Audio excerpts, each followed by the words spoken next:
네, 오늘은 예수께서 저녁에 잡히시고 재판을 받으시고 또 제자들과 함께 성만찬을 하시고 제자들의 발을 씻겨주신 성목요일, 고난주간 성목요일입니다.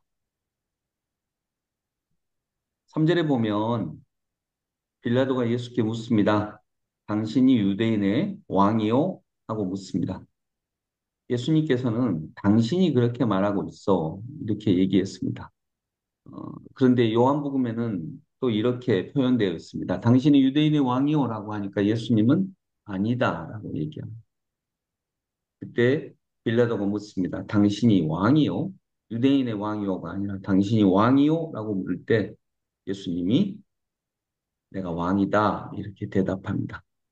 예수님은 유대인만의 왕입니다. 왕이 아닙니다. 유대인만의 왕이 아니라 예수님은 왕이십니다. 예수님은 기독교인만의 구원자가 아니라 모든 이들의 구원자이십니다. 그러기 위해서 예수님은 십자가에 못 박혀 돌아가신 오늘의 이 고난은 예수님이 모든 이들을 위해 구원의 일을 하신 것이다라고 볼 수 있습니다. 또 빌라도 앞에서도 헤롯도 그는 아무 죄가 없어 이렇게 얘기합니다.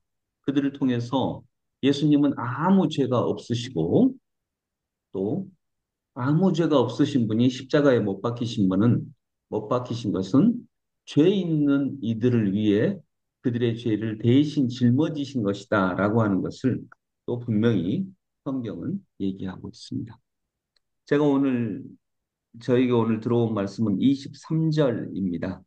그러나 그들은 마구 우기면서 예수를 십자가에 못 박으라고 큰 소리로 요구하였다. 그래서 그들의 소리가 이겼다. 군중들은 지난 주일에는 종료주일 때에는 예수님에게 왕이다. 다윗의 자손으로 오시는 이여 찬양 받으소서라고 이렇게 적극적으로 환영했는데 며칠이 안 돼요. 예수님을 십자가에 못 박으라고 큰 소리로 외칩니다. 그리고 오늘 성경은 그래서 그들의 소리가 이겼다 이렇게 얘기합니다.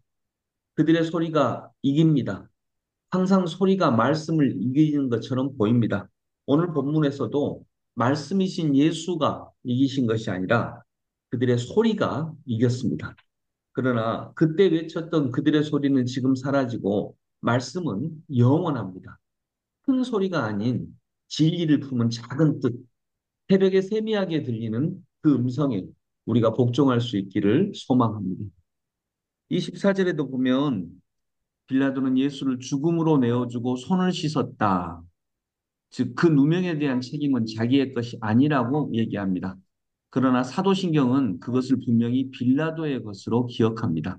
사도신경에서 우리는 본디오 빌라도에게 고난을 받으사 이렇게 분명히 이야기하고 있습니다. 빌라도는 자기의 것이 아니라고 했지만 분명히 역사는 그리고 우리들의 신앙은 그 결정을 빌라도의 것으로 기억하고 있습니다. 빌라도에게 고난을 받으사 왜 그렇습니까? 책임이 중요한 것입니다. 결정권을 누가 가지고 있고 최종 결정을 누가 했냐가 중요한 것입니다. 그래서 그 결정권을 가진 사람이 용기가 있어야 됩니다. 진리를 위해 희생할 줄 아는 용기가 있어야 되겠죠.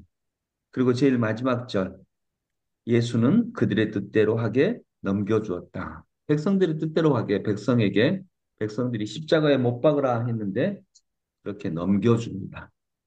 빌라도는 백성들의 뜻대로 하도록 합니다. 여기서 보면 마치 무리의 뜻이 이긴 것처럼 보입니다. 되게 자기들의 뜻대로 하면 좋아합니다. 그러나 뜻대로 되는 것이 어쩌면 죽음의 길을 가고 있는 것인지도 모릅니다. 여러분, 지금 마치 백성들의 뜻이 이긴 것처럼 보입니다. 그러나 어, 수십 년이 지나지 않아서 하나님의 아들 예수님을 버렸기 때문에 예루살렘은 그 성전의 주인이신 그리고 예루살렘의 주인이신 예수님을 버렸기 때문에 예루살렘은 완전히 멸망합니다.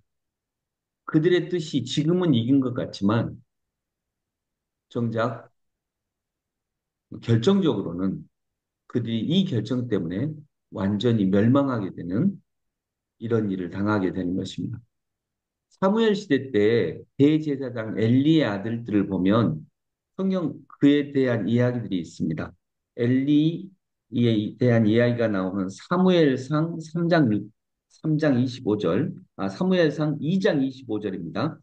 사무엘상 2장 25절 제가 봉독해 드립니다.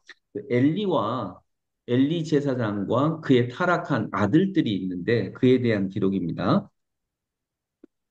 사람이 사람에게 범죄하면 하나님이 심판하시려니와 만일 사람이 여호와께 범죄하면 누가 그를 위하여 간구하겠느냐 하되 그들이 자기 아버지의 말을 듣지 아니하였으니 이는 여호와께서 그들을 죽이기로 뜻하셨음이었더라. 아멘. 엘리의 아들들이 자꾸 죄를 지으니까 엘리가 그 아들들에게 자기 아들에게 훈계를 합니다. 그런데 그들이 자기 아버지의 말을 듣지 않았습니다. 자기 아버지의 말을 듣지 않고 자기들의 뜻대로 했는데 그렇게 된 이유는 여호와께서 그들을 죽이기로 뜻하셨음이더라. 하나님이 그들을 죽이기로 뜻하셨기 때문에 하나님이 그들을 죽이기로 결정하셨기 때문에 그들이 아버지의 적절한 훈계, 하나님 뜻에 기반한 훈계를 듣지 않게 했다라고 하는 것입니다.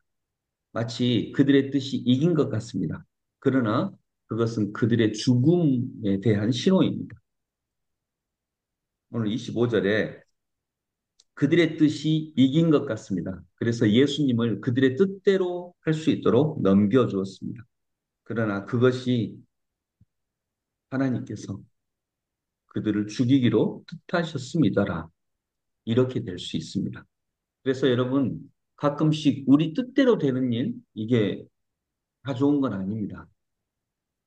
정말 우리들의 소리가 이기는 게 중요한 게 아니라 말씀이 우리들을 이기고 우리가 그 말씀 앞에 순종하는 그런 고난주가 또 지금의 이 시대가 될 수 있기를 소망합니다.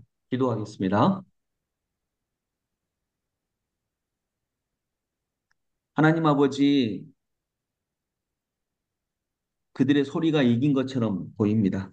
그래서 그들의 소리가 이겼다라고 24절에 성경은 말씀하고 있습니다. 그러나 정작 이긴 것은 예수 그리스도셨습니다. 십자가에 매달리심을 통해서 예수님을 이기셨습니다.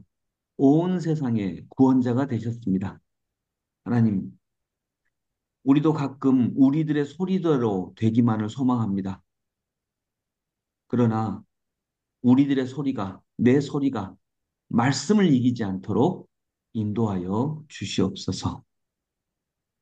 말씀이신 예수 그리스도의 이름으로 기도드립니다. 아멘.